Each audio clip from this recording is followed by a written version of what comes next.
Assalamualaikum warahmatullahi wabarakatuh. Alhamdulillahirabbil alamin wa bihi nasta'in wa ala umuri dunya waddin wa ala alihi washabihi ajmain amma ba'du. Alhamdulillahirabbil alamin. Puji syukur kehadirat Allah Subhanahu wa taala yang telah memberikan saya kesehatan jasmani maupun rohani dan telah diberi kesempatan untuk membahas tentang tugas makalah strategi perencanaan pengajaran. Yang saya pilih adalah kompetensi dasar yang dibimbing oleh dosen kita Ibu Dr. Mardiah MPD. Saya Syekh Sutisna, semester 4 dari STAI Al-Aqidah Al-Hasamiyah Jakarta.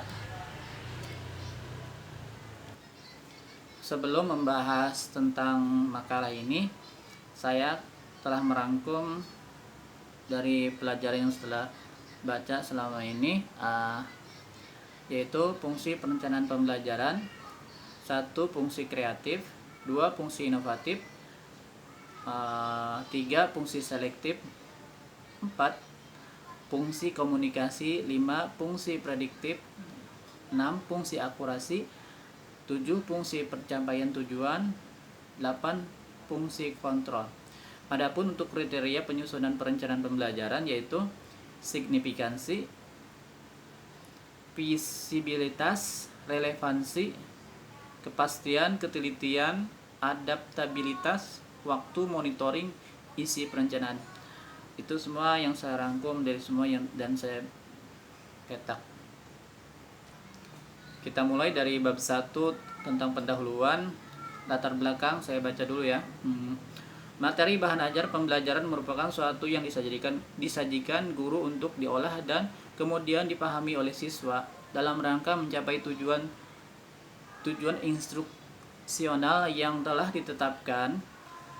Dengan kata lain, bahan ajar materi merupakan salah satu unsur atau komponen yang penting, artinya untuk mencapai tujuan pengajaran bahan atau terdiri dari fakta-fakta generalisasi, konsep, hukum, atau aturan atau sebagainya yang terkandung dalam mata pelajaran.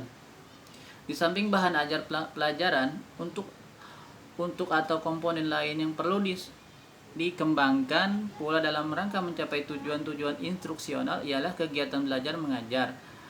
Materi bahan ajar yang telah disediakan kegiatan belajar mengajar ini mencakup baik kegiatan guru maupun kegiatan murid yang perlu diwujudkan dalam setiap pengajaran untuk dapat mencapai tujuan instruksional yang telah ditetapkan. Oleh karena itu, dengan adanya makalah perencanaan pengajaran PAI, diharapkan adanya hubungan yang harmonis dan sistematik antara tujuan alat evaluasi materi pelajaran dan kegiatan belajar mengajar. Persoalan sekarang adalah bagaimana menetapkan materi pelajaran dan kegiatan belajar mengajar yang betul-betul dapat menunjang tercapai tujuan instruksional. Rumusan masalah. Rumus masalah. 1. Apakah definisi perencanaan? 2. Apa pengertian perencanaan pembelajaran PAI? 3. Apa saja macam-macam perencanaan pembelajaran? Bab 2 yaitu pembahasan. A. Definisi perencanaan.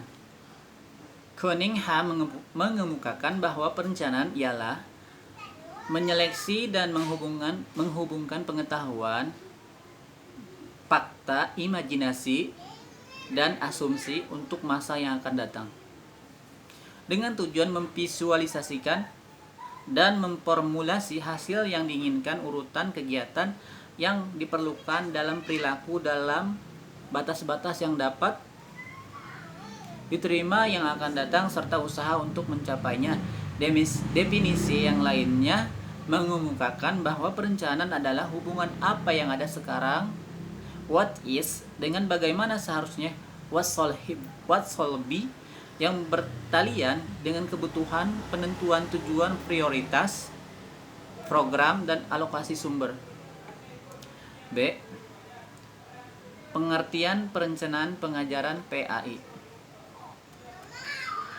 Pembelajaran atau pengajaran menurut Gedeng adalah upaya untuk membelajarkan siswa. Dalam pengertian ini secara implisit dalam pelajaran terdapat memilih, menetapkan, mengembangkan metode untuk mencapai hasil pengajaran yang diinginkan.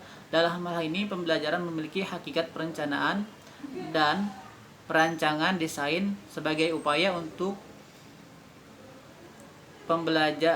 membelajarkan siswa. Itulah sebabnya dalam belajar siswa tidak hanya berinteraksi dengan guru sebagai salah satu sumber belajar yang dipakai oleh siswa baik sendiri maupun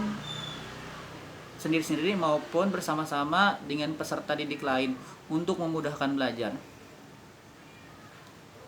Tetapi berinteraksi dengan keseluruhan sumber belajar yang dipakai untuk mencapai tujuan pembelajaran yang diinginkan. Pembelajaran yang akan direncanakan memerlukan berbagai teori untuk merancangkan agar rencana pembelajaran yang disusun benar-benar dapat melalui tahapan dan tujuan pembelajaran.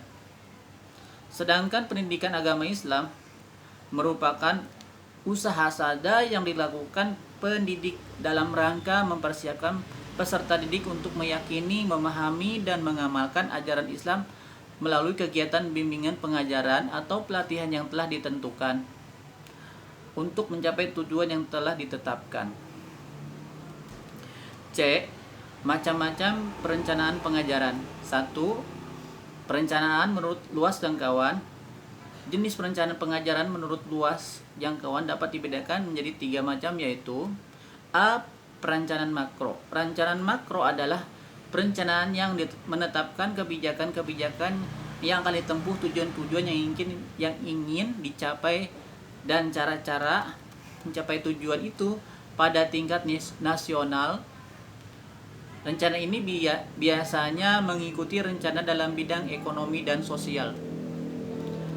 Dipandang dari sudut perencanaan makro, tujuan yang harus dicapai negara khususnya dalam bidang peningkatan SDM dalam pengembangan sistem pendidikan untuk menghasilkan tenaga yang sesuai dengan kebutuhan pembangunan, sedangkan menurut kualifikasi harus dapat menghasilkan tenaga yang kreatif dan keterampilan yang sesuai dengan bidangnya dalam berjiwa Pancasila.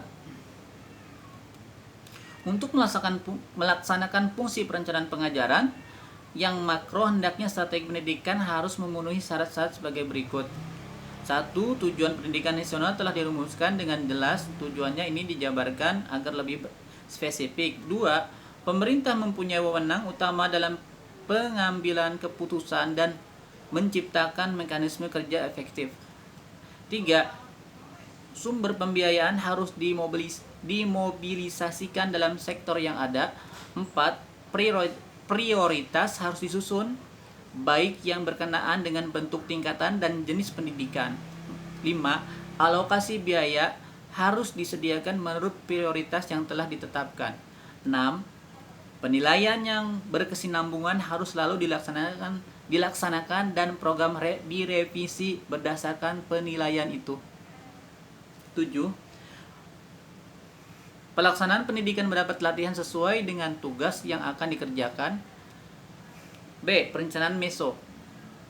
Kebijakan ditetapkan dalam perencanaan makro kemudian dijabarkan dalam rinci ke dalam program-program dalam dimensi yang lebih kecil. Pada tingkat ini, perencanaan sudah lebih bersifat rasional, disesuaikan dengan keadaan daerah, departemen, atau unit-unit. C. Perencanaan mikro. Perencanaan mikro diartikan sebagai perencanaan tingkat institusional dan merupakan penjabaran dari perencanaan tingkat meso. Kekhususan dari lembaga-lembaga mendapat perhatian, namun tidak boleh bertentangan dengan apa yang telah ditetapkan dalam perencanaan makro ataupun meso. Contoh perencanaan mikro yaitu keinginan belajar mengajar. Perencanaan menurut tingkatannya. 2. Perencanaan menurut tingkatannya. Jenis perencanaan pengajaran menurut tingkatannya dibagi menjadi 3 macam, yaitu 1. Perencanaan strategi. A. Perencanaan strategi. Perencanaan strategis yaitu perencanaan yang berkaitan dengan penetapan tujuan, pengalokasikan sumber-sumber yang mencapai tujuan dan kebijakan yang dipakai sebagai pedoman perencanaan. Jenis ini sering juga disebut perencanaan tingkat normatif. B. Perencanaan manajerial. Perencanaan manajerial yaitu perencanaan yang ditunjukkan untuk mengarahkan proses pelaksanaan agar tujuan dapat dicapai secara efektif dan efisien. Perencanaan lebih rinci yang menggunakan data statistik meskipun dalam beberapa hal masih menggunakan pertimbangan akal sehat. C. Perencanaan operasional. Perencanaan ini lebih memusatkan pada apa yang dikerjakan pada tingkat pelaksanaan dikerjakan pada tingkat perencanaan di lapangan dari rencana manajerial. Perencanaan ini tidak banyak membutuhkan pertimbangan-pertimbangan individual karena sebagai besar didasarkan pada data kuantitatif yang dapat diukur. 3. Perencanaan menurut waktu. Berdasarkan kriteria waktu, ada 3 macam perencanaan, yaitu perencanaan jangka panjang, perencanaan jangka menengah, dan perencanaan jangka pendek. Dalam menyusun sebuah rencana perlu terlebih dahulu ditetapkan apakah yang disusun sehingga langkah-langkah kegiatan dapat tersusun dan tujuan kegiatan tercapai sesuai dengan yang diharapkan. A. Perencanaan jangka panjang. Perencanaan jangka panjang biasanya mempunyai jangka waktu 10-25 tahun. Karena begitu panjangnya siklus perencanaan, maka perencanaan yang panjang memuat rencana-rencana yang bersifat umum global belum teliti. Perencanaan jangka panjang bersifat perspektif, yaitu memberikan arah yang jelas bagi perencanaan yang berjangka waktu yang lebih pendek. Perencanaan jangka panjang masih perlu dijabarkan lagi menjadi jangka menengah dan seterusnya dijabarkan menjadi perencanaan jangka pendek. Perencanaan jangka menengah. B. Perencanaan jangka menengah. Perencanaan jangka menengah yaitu rencana yang mencakup antara 4-10 tahun. Perencanaan jangka menengah disusun berdasarkan perencanaan pendek realita, tergolong jenis perencanaan jangka menengah yang kemudian dijabarkan ke dalam perencanaan tahunan, yaitu perencanaan jangka pendek yang bersifat operasional. C. Perencanaan jangka pendek. Perencanaan jangka pendek yaitu yang mencakup kurun waktu antara 1-3 tahun yang merupakan jabaran dari rencana jangka panjang dan jangka pendek. Salah satu perencanaan jangka pendek yang sering kita temui adalah perencanaan tahunan atau juga disebut perencanaan operasional di negara kita ini. Pada prakteknya merupakan siklus yang selalu berulang setiap tahun.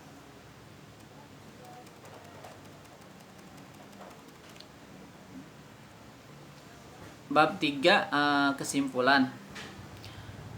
Perencanaan pengajaran adalah suatu yang sangat penting yang harus dikerjakan oleh setiap guru ataupun calon guru, yaitu mahasiswa ya.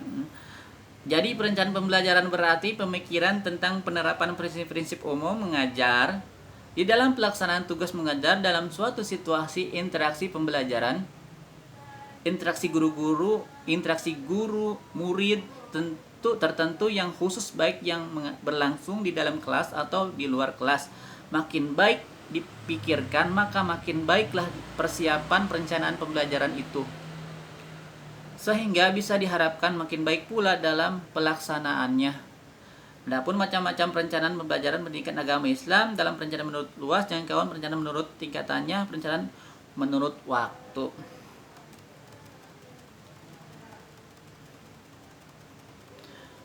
Daftar pustaka dari Hamzah B. Uno, Perencanaan Pembelajaran Jakarta Bumi Aksara 2008, halaman 1, F. Kurdi Abdul Aziz, Model Pembelajaran Efektif, Bandung Pustaka Bini Quraisy 2006, halaman 83.